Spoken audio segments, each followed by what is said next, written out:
Boa noite a todos. Pois é, o irmão Rodrigo fez as perguntas e parece que estava casado com um tema, né, que eu escolhi para falar com os irmãos hoje à noite. Confesso aos irmãos que durante o período que eu estava estudando eu mudei de texto. Aí quando eu estava terminando eu voltei para o mesmo texto que eu estava antes. Isso significa que não é para me falar aquele texto, era para me falar esse texto. E agora eu sei o porquê. Porque todo mundo está com a lição na ponta da língua e é uma continuação daquilo que foi visto pela manhã. Pois bem, o tema que nós temos hoje é o que o Senhor requer de nós. E quando o senhor Barnabé falou da compaixão, já remeteu também o que nós vamos falar hoje, que é ali em Miqueias.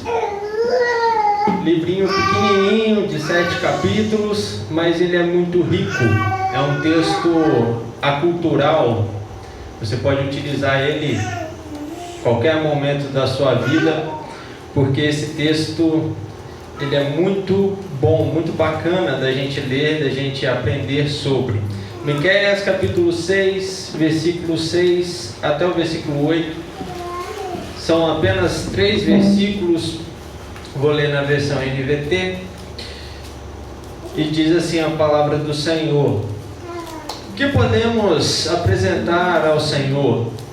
Devemos trazer holocaustos ao Deus Altíssimo? Devemos nos prostrar diante dele com ofertas de bezerro de um ano? Devemos oferecer ao Senhor milhares de carneiros e 10.000 rios de azeite? Devemos sacrificar nossos filhos mais velhos para pagar por nossos pecados?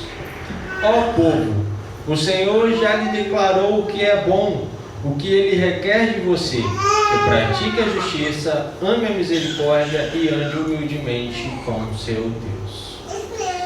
Pois bem, meus irmãos, Miqueias é um dos profetas menores do Antigo Testamento. Ele não é muito citado no Novo Testamento, mas a sua mensagem é muito rica, muito poderosa, muito influente, inclusive nos dias de hoje. Logo no primeiro capítulo, a gente tem algumas informações sobre ele, que ele nasceu na cidade de Morissete, no sul de Judá. Ele provavelmente foi contemporâneo do profeta Isaías. Todos nós sabemos o profeta Isaías, um dos maiores profetas, né? Muito citado, inclusive pelo apóstolo Paulo. Ele viveu na época em que os reinos em que o reino de Israel era dividido em norte e sul, por causa deles terem violado a aliança que eles tinham com Deus. Isso foi uma consequência da sua desobediência, né? Essa separação. E o profeta Miqueias, ele foi um profeta instruído por Deus, um instrumento utilizado por Deus para levar uma mensagem ao povo. O profeta, ele tinha este dever, de levar a mensagem ao povo. E a mensagem que o profeta Miqueias ele leva ao povo não é uma mensagem muito bacana de ser ouvida. Não é uma mensagem gostosa de a gente apreciar, por exemplo. O profeta Miqueias, no capítulo 3, ele fala, capítulo 3, versículo 8, ele fala assim, ó: quanto a mim, estou cheio de poder, cheio do Espírito do Senhor, estou cheio de justiça e força para anunciar o pecado e a rebeldia de Israel. Ou seja, o Senhor encheu Miqueias de poder e coragem para que ele fosse lá e revelasse ao povo o que eles estavam praticando. E Miqueias, ele ergue a sua voz para denunciar ao povo as suas práticas de corrupção, suas práticas que eram más diante dos olhos de Deus. Miqueias, ele fala que o povo, ele estava tão corrompido que eles estavam tirando as coisas dos pobres, que já não tinham muita coisa, e os ricos estavam pegando tudo, propriedades, casas, fazendas, enfim, o que eles quisessem, eles estavam pregando. Não havia justiça para os pobres. E obviamente os pobres, eles viam que os próprios sacerdotes, os próprios profetas, os reis, as autoridades da época, tirando deles, e eles faziam o quê? Não tinham que fazer nada. Se você falasse alguma coisa, era perigoso ainda ser morto. Com isso tudo, o país em si, os reinos em si, estavam afundados na idolatria, na imoralidade e na ganância. Isso tudo é o que Miqueias ele traz nesses 7 capítulos. Ele vem acusando fortemente o povo de Deus pelas suas práticas de corrupção e ganância. E aí, vocês podem se perguntar, peraí, mas o que isso tem a ver com nós? Onde tem pessoas, há corrupção. Onde tem pessoas, há o ser humano corrupto dentro dele. E que se nós deixarmos, ele vai surgindo do nada. Pode ser pequenininho, mas de uma hora para outra ele surge. Se nós não tivermos o Senhor Jesus constantemente em nossa vida. Por que eu falo isso? Porque o Senhor Jesus Cristo, Ele é tudo para nós. E quando nós deixamos Ele de lado, obviamente a carne ela começa a se fortalecer. E através dessa força há a queda. E é onde o cristão não pode chegar em momento nenhum. Mas infelizmente, muitas das vezes nós caímos. Mas Ele está ali para nos levantar. Então, o que Miqueias ele traz aqui? Ele traz uma palavra dura contra o povo, para trazer este povo à realidade, mostrar que este povo estava fazendo coisas erradas, estavam praticando coisas que Deus não gostava. E a mensagem de Miqueias, ela consegue chegar àquele povo de forma muito clara, muito direta, e o povo ele vai e fala. Qual é o versículo 6? O que podemos apresentar ao Senhor? Ou seja, a mensagem foi interpretada corretamente. Nós realmente estamos pecando. Nós estamos errados. Nós precisamos mudar. Só que essa é a questão. A questão é que tudo ali estava corrompido. Até mesmo o sistema religioso. Até mesmo o sistema religioso. E sendo assim, as pessoas iriam fazer o quê? Iriam tentar barganhar com Deus. Barganhar com Deus. Eu separei em 2 temas a falsa religião que aquele povo estava praticando. Logo quando nós vemos, o povo fica convencido de sua culpa. Ele vê o profeta falando e ele reconhece, não, nós estamos errados, realmente. E aí, eles começam equivocadamente buscar algo para fazer em prol de salvar as suas vidas. O juízo de Deus iria vir sobre Israel e de forma muito implacável. Ele ia levantar 2 nações poderosas, a Síria, ia levantar também os babilônios, tempos depois, para varrer no mapa, literalmente, o mapa de Israel. E assim foi feito.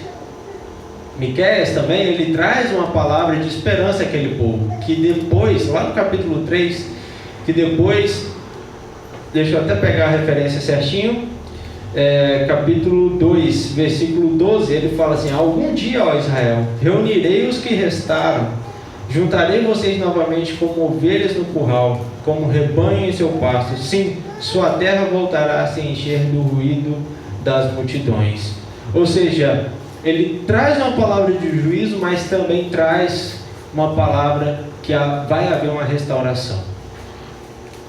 E o povo, ele então fala assim: não, eu vou deixar isso acontecer? Não posso. Agora que eu consegui tudo, né? Agora que eu roubei dos pobres, agora que eu tenho minhas casas bacanas, agora que eu tenho meu carrinho de boi, eu não posso deixar isso acontecer. E aí eles começam a fazer essas perguntas aí, no versículo 6. O que podemos apresentar ao Senhor? E é justamente isso o que me incomodou. O que o povo considerou oferecer? Primeiramente, eles vão dentro da lei. Eu vou oferecer holocausto e bezerro de um ano. Está dentro da lei. É certo oferecer isso. O Senhor até então tinha ordenado que fizessem isso. Vai a Jerusalém, leva o seu animal de um ano, tem que ser perfeito, sem mancha, não pode conter nenhum tipo de defeito. Vai lá, presente ao sacerdote, o sacerdote vai fazer todo o sacrifício, todo o ritual ali e está tudo certo. Porém, Deus, ele não quis esse tipo de sacrifício, porque ele estava querendo algo a mais dessas pessoas. Essas pessoas então, já que o Senhor não quer o sacrifício de o bezerro de um ano, vamos oferecer ele então, talvez ele vai se agradar, milhares de carneiros e 10.000 ribeiros de azeite. Olha só. Bem, se um não deu certo, vamos aumentar a proposta. Vamos colocar milhares de carneiros, vamos colocar até azeite no meio dessa situação aí, porque agora vai. Se pela quantidade não foi na primeira, agora tem quantidade e tem preço, tem valor. Agora está caro o negócio. Agora Deus vai aceitar a nossa oferta. Por quê? Porque eles estavam acreditando que Deus estava de comunhão com os profetas, porque o sistema religioso era corrupto. Mas Miqueias, ele não era corrupto, e ele estava levando uma mensagem muito severa, muito forte de Deus. Não ia adiantar nada, milhares de carneiros, rios de azeite, não ia adiantar ouro, não ia adiantar pedras preciosas nenhuma. Deus, ele não se impressiona com a ostentação, ele não quer saber de ostentação. Ele não quer desempenho, ele não quer quantidade, ele estava em busca de um coração quebrantado. Era isso que ele queria daquelas pessoas. Que Israel entendesse e através desse processo eles pudessem se quebrantar diante de Deus e pedir misericórdia a Ele. Porque Ele era o único que poderia livrá-los da mão dos assírios, que era um povo detestável realmente. Mas não era isso o que o povo queria. O povo queria era se livrar dessa situação pagando bem. Que mal tem? Por que não? Dinheiro não é problema, eu já roubei mesmo, então não é problema. Porém, Deus não quis essa maneira de oferta. Então eles apelaram. E eles apelaram tão forte que eles foram buscar algo pagão e trouxe para dentro do judaísmo. Olha só que pecado. Deverei então oferecer o meu primogênito por minha transgressão? O fruto do meu corpo pelo pecado da minha alma? Olha só. Eles chegaram ao ápice da transgressão, digamos assim. Eles foram e ofereceram então os seus filhos, algo que Deus abomina, o sacrifício de pessoas. Isso está lá escrito em Levítico, capítulo 20, versículo 2, versículo 5, que eu até separei aqui para vocês verem. Dê as seguintes instruções ao povo de Israel. Elas se aplicam tanto aos israelitas de nascimento ou aos estrangeiros que vivem em Israel. Se algum deles oferecer seus filhos como sacrifícios a Moloque, será executado. Os membros da comunidade o apedrejarão até que ele morra. eu mesmo me voltarei contra ele e eliminarei do meio do povo, pois contaminou o meu santuário, desonrou o meu nome santo ao oferecer seus filhos a Moloque. E se os membros da comunidade fizerem vista grossa àquele que ofereceu seus filhos a Moloque e se recusarem a executá-lo, eu mesmo me voltarei contra ele e sua família. Eu os eliminarei do meio do meu povo, tanto aquele homem como os que seguiram a sua prostituição no culto a Moloque. Vejam só que palavras pesadas. É lógico que aqui o Senhor Deus está falando sobre Moloque. Só que este ritual era pagão. Tudo isso era pagão. Deus ele não queria nenhum vestígio do mundo dentro de Israel. Ele não queria que nada corrompesse aquele sistema único que ele criou ali com o povo dele, separado por ele, que foi feita uma aliança. Porém, aquelas pessoas, elas não se lembraram da lei, embora soubessem da lei. Elas não se lembraram da lei, não quiseram entender ou interpretar corretamente a lei pelos seus próprios interesses, e então eles fazem essa oferta horrível. E diante disso, irmãos, eu tenho a seguinte questão para falar com vocês. Diante esses erros que nós estamos vendo do povo de Israel, quantas vezes nós erramos também em trazer coisas de fora para dentro da igreja? Em tentar trazer algo que não era para estar aqui, mas porque nós achamos bonito, nós achamos conveniente, nós queremos trazer para dentro da igreja. Ou pior, nós achamos bonito no mundo e queremos trazer para dentro de nós, porque nós somos o templo do Espírito Santo. O que nós estamos alimentando? O que nós estamos trazendo para dentro do nosso coração? Nós somos a morada do Espírito Santo. Essa mensagem que o profeta Miqueias ele trouxe há mais de 2000 anos atrás, bem mais de 2000 anos atrás, é uma mensagem super atual, que nós podemos fazer aplicações para a nossa vida. E a resposta que o profeta dá é a seguinte, versículo 8. O que Deus quer de vocês é o seguinte: pratique a justiça, ame a misericórdia, ande humildemente com seu Deus. 3 coisas.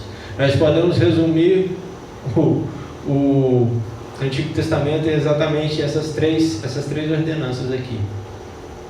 O Senhor Jesus Cristo também falou o seguinte: ame o seu Deus acima de todas as coisas e ame o seu próximo como a ti mesmo. Também se engloba nisso aqui. Praticar a justiça. Praticar a justiça, ela significa literalmente a ação correta ou o modo apropriado de vida. Não basta a gente conhecer a lei, tanto a lei da Bíblia quanto a lei da Constituição que nós temos. Não basta nós conhecermos a lei e não praticar a lei. Não, eu sei a lei de cor e salteado, beleza, mas eu vi você fazendo isso, isso e isso, e aí? Recentemente eu vi um vídeo, um rapaz perguntou assim para uma menina: você se tornaria evangélica? Ela falou assim: não. Aí ele perguntou: por quê? Não, porque eles pregam aquilo que eles não fazem. Bem, complicado, né? Quem essa menina está vendo? Essa é a resposta. Quem essa menina está vendo? O que está na mídia. Pastores pregando prosperidade, fazendo uma ruaça. E as pessoas sérias, as pessoas que realmente estão ali para ajudar, muitas das vezes estão encolhidas num canto, esperando alguma coisa que eu não sei o que é, né? É o id, né? É o falar, é o agir. Mas e cadê? Quem está fazendo? Quem está fazendo é quem não tem vergonha na cara e está lá pregando, falando, corrompendo ainda mais as pessoas. É isso que está acontecendo. Sistema religioso corrompido.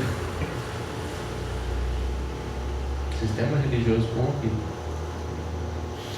E aí, meus irmãos, viver uma forma justa não é apenas evitar o mal ou fazer o bem, não. Viver uma forma justa é lutar pela verdade, é agir com integridade em todas as áreas da nossa vida. Em todas as áreas da nossa vida. Quem lembra do período da escola, né? Aquela canetinha massa que o coleguinha tinha, pô, não tem mais. Pois é, quem roubou uma caneta lá na escola foi a mesma coisa que roubar um cavalo. Se tivesse roubado um cavalo, você estava um pouquinho mais rico. Mas não, você roubou a caneta. Aos olhos de Deus é a mesma coisa. Pode ser que aos seus olhos não é nada, pô, é uma caneta. Mas aos olhos de Deus você caiu ali, naquele momento. Então, a justiça, ela deve ser uma característica fundamental do caráter de todo cristão.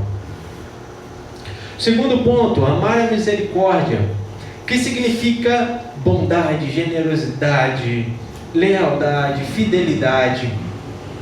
A misericórdia, ela vai além do que a justiça pede. Ela vai além do que a justiça pede, do que a justiça exige. É uma atitude de compaixão, de perdão. Enquanto a justiça, ela assegura que cada um receba o que é devido, a misericórdia se preocupa com a necessidade do outro e está disposta a conceder mais do que é estritamente necessário. Por exemplo, o lance do roubo da caneta, né? Nós queremos a caneta de volta. Lógico, eu paguei R$2,50 nessa caneta, eu quero essa caneta de volta, ela é minha. Edição limitada. Porém, e nós queremos que aquela pessoa seja punida. Além de ter pegado minha caneta, eu quero que sua mãe ainda te dê uma surra ainda. Mas nós não perdoamos a pessoa. Nós só queremos a punição.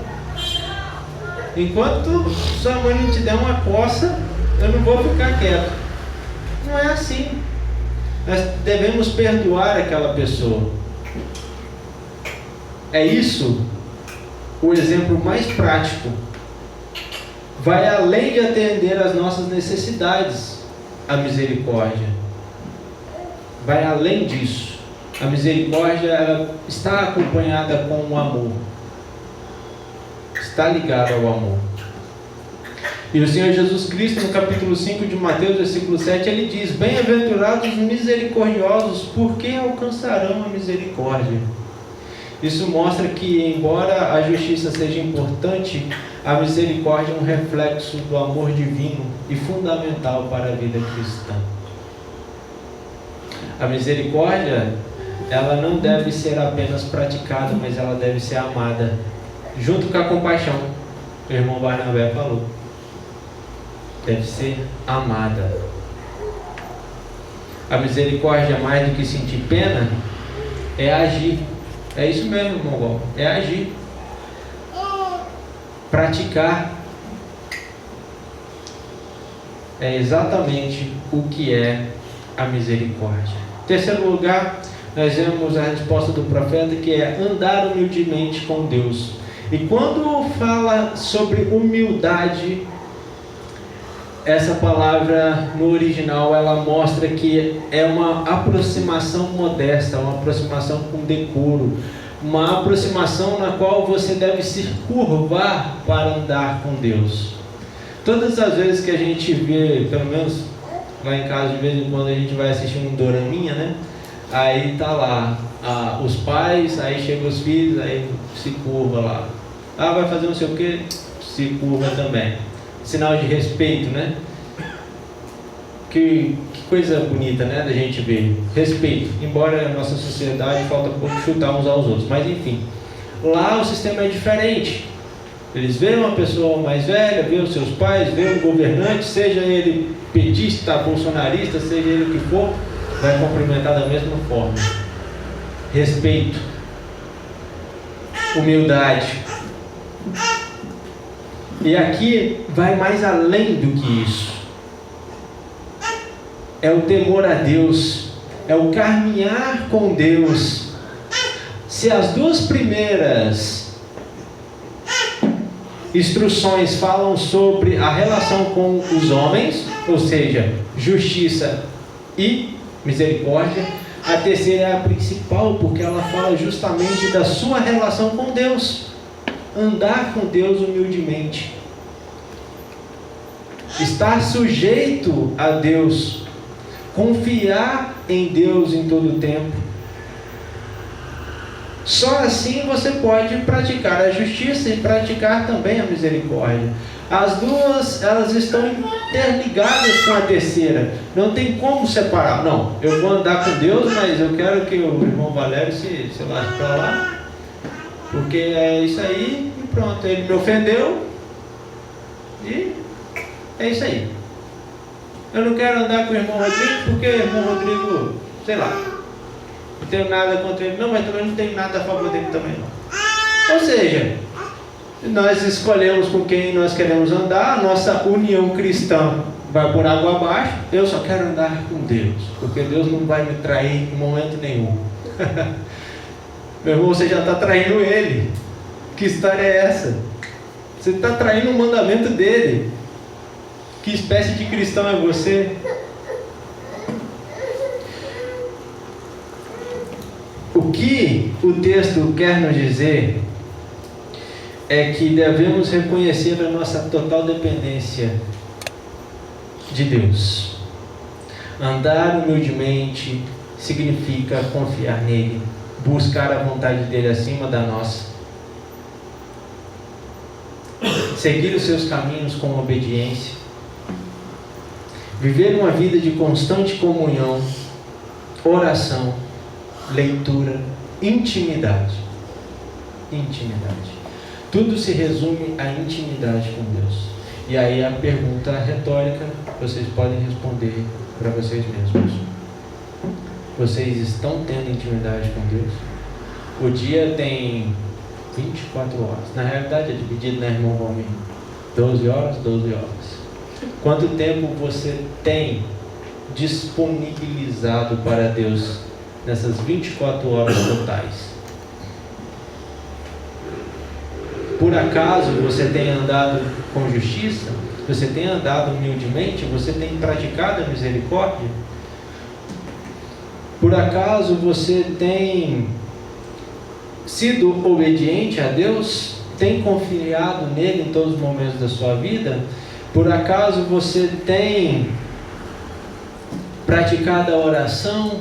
Praticado a leitura da palavra constante? Eu quero que Deus fale comigo. Mas você não abre a Bíblia há 2 meses. Mas por que Deus não fala comigo? Oh, seu miserável. É porque você não está lendo.